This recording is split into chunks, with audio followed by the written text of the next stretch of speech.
وسلم تسليما كثيرا ثم أما بعد. السلام عليكم ورحمة الله تعالى وبركاته.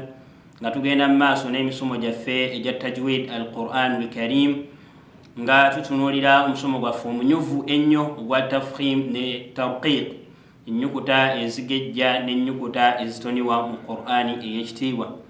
Olale biiznillahi tabaraka wa taala tugenda kulaba ku nnyukuta ezo ezigejja ekiseera ekimu ate ne zitoniwa ekiseera ekirala, ze tuyita alhurufu allati tufakham taratan wa turaqiq taratan ukhra. Ennyukuta zetugejjesa ekiseera ekimu ate ekiseera ekirala ne zibeera nga zitoniwa biiznillah. Ng'ennyukuta esooka ennyukuta ya al alif, ennyukuta ya alif, ennyukuta ya alif. La tusafu al alifu bitafkhimin wala bitarqiqi. Ennyukuta ya alifu tetusobola kubeera nga tugiteekako ekigambo ekigamba nti nnyukuta egejja oba nnyukuta etoniwa, wabula bal takunu tabi'atan lilharfi. Wabula ekigambo kyetusobola okubeera nga twogera ku alifu tugamba nti alifu ngoberezi, egoberera bugoberezi ennyukuta alladhi qablaha, eyo egiri emabega, tafkhiman wa tarqiqa, mukubeera nga tugigezesa ne mukubeera nga tugitoniya. Amakulu, ennyukuta eri emabega ga alifu senga ebeera egejja ne alifu totale egejja. Senga alifu emabega gayo ennyukuta ebeerayo etoniwa ne alifu etoniwa. Nabwe kityo nebeera nga alifu nnyukuta nampawengwa.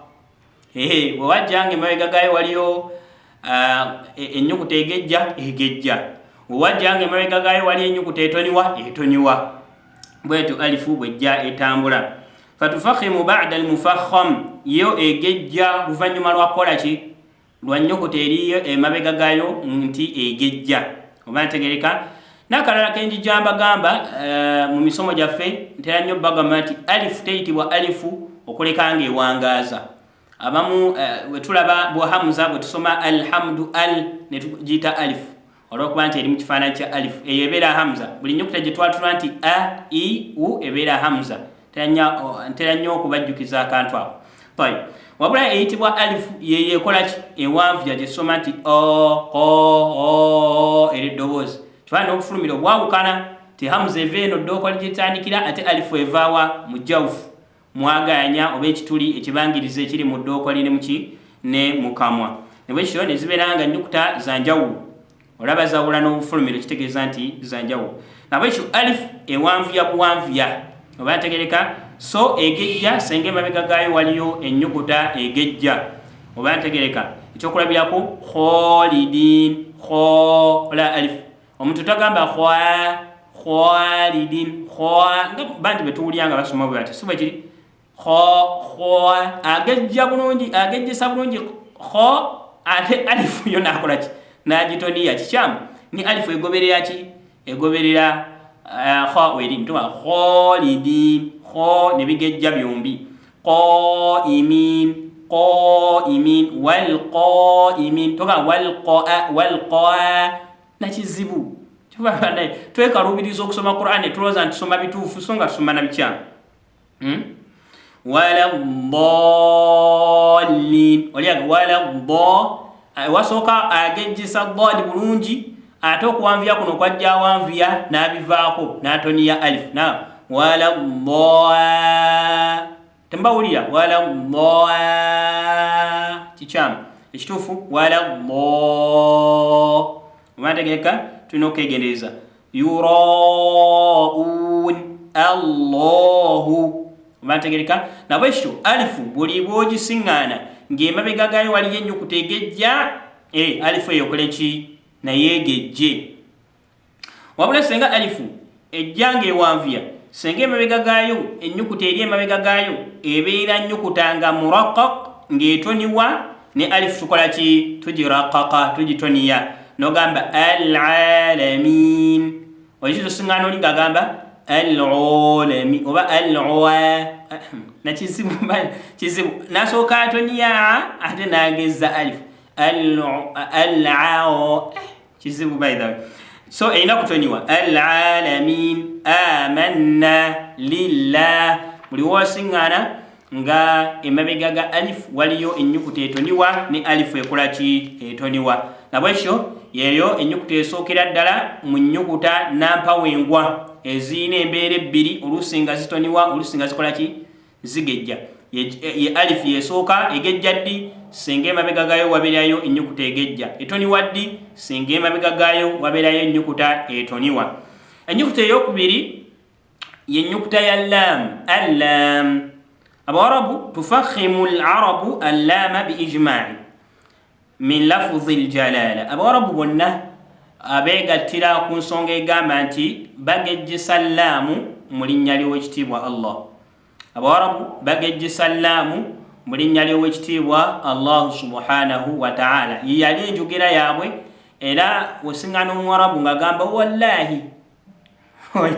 oyo soka n'omuteekako ka question mark wana alayika si muwarabu wallahi oba naga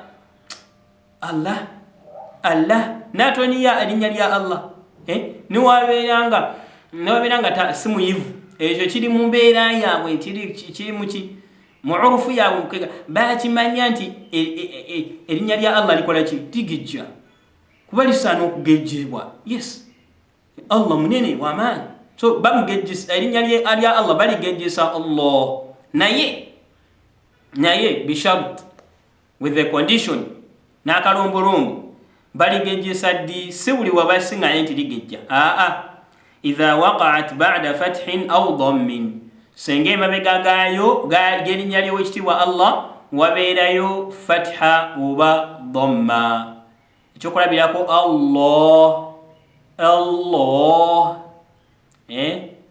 qul huwa allahu ahad oba dhamma idha jaa nasrullahi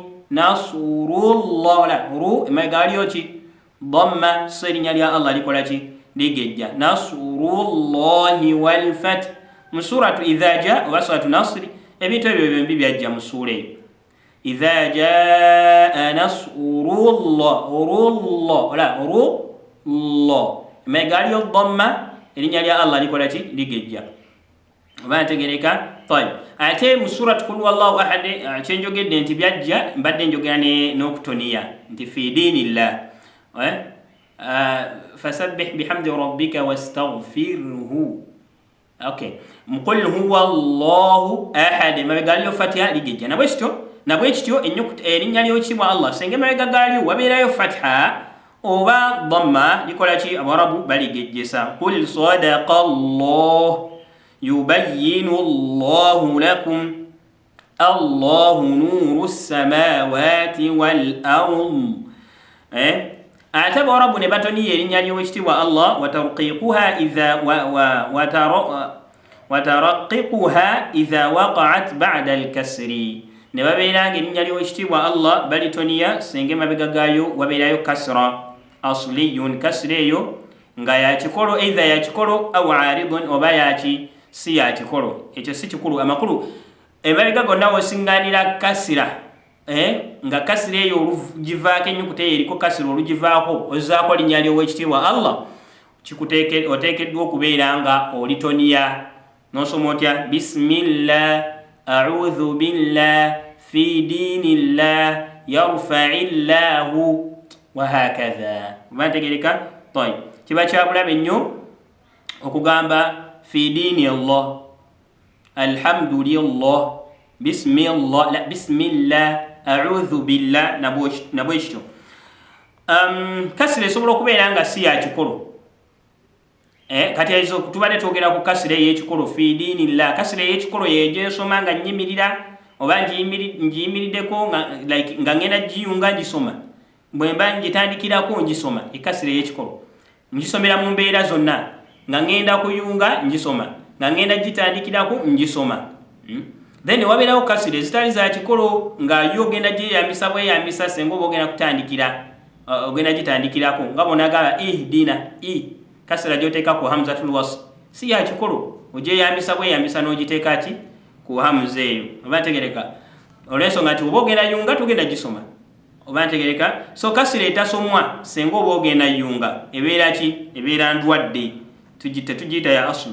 So kati emabega g'erinnya lya Allah ne wabeerayo kasira eyo gye twogedde endwadde era tugigejjesa.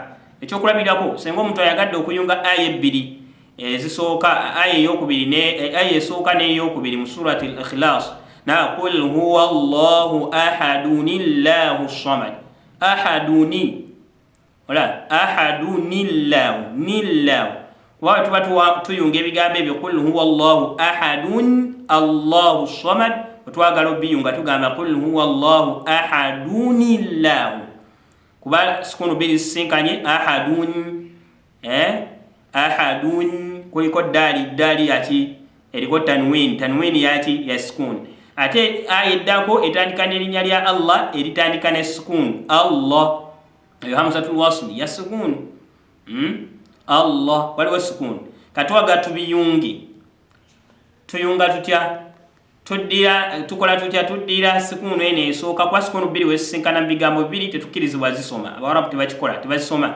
Baddira sukunu esooka ne bagiteekako empeerezi ne bagiteekako kasira, then ne balyoka basoma sukunu eri eyokubiri. Qul huwa Allahu ahadunillahu ebadde tanwini ahadun ne tuga ahaduni ne tuteekako kasira, then ne tulyoka twogera erinnya lya Allah. Awe wetuba tusoma erinnya lya Allah tulitoniya olwa kasira eno gye tutedde weene emabega, naye kasira eyo nga si ya kikolo oba tukategerekese. Nabwe kityo erinnya lya Allah mu mbeera bbiri erinnya lya Allah mu mbeera bbiri ligejja, mu mbeera emu litoniwa. Mu mbeera ey'emu ng'emabega gaali waliyo kasira newankubadde kasira ya kikolo oba kasira yaki si ya kikolo, oba ntegereka tayib. Era nabwe kityo akalala k'okwegendereza, era mu linnya lya Allah senga lijja nga tulisoma nga lyongeddwako miimu mu maaso gaalyo nga bw'onaagamba Allahumma era kyekimu senga emabega gaalyo wabeerayo fatiha tuligejjesa newankubadde lyeyongeddwako miimu. Abamanyi batugamba nti kamiimu ako ke kalipresentinga ya ekigambo kyandibadde ya Allah ng'omuntu asoma edduwa yandibadde aga ya Allah ng'akoola Allah. Kati ne tujjayo ya ne tugireka ne tugisangulawo, then ne tuddira emaaso g'erinnya lya Allah ku nkomerero y'erinnya lya Allah nteekayo kamiimu ne tuga Allahumma, era oba osaba dduwa ng'eyandigambe ya Allah irhamni ola Allahumma irhamni Allah tayib. Ne tuga Allahumma era emabega gaali wabeerayo fatiha ekola ki? Egejja. Era kyekimu bwe tugamba qalu Allahumma wa idh qalu Allahumma ya Isa wa idh qalu Allah, era ligejja senga emabega gaayo wabeerayo dhamma newankubadde liri mu foomu ya Allahumma. Ate era litoniwa senga emabega gaayo wabeerayo kasra oba ntegereka ne tugamba qulillahumma. Amakulu mu bufunze nti ensonga zetwogedde embeera erinnya lya Allah mwerigejjera nga liri Allahu era mwerigejjera oba okutoniwa nga liri Allahumma. Ne tubeera nga tusigazzaayo ennyukuta ya ra'u gye tujja okulaba insha Allah mu musomo gwaffe ogujja okuddako. Barakallahu fikum.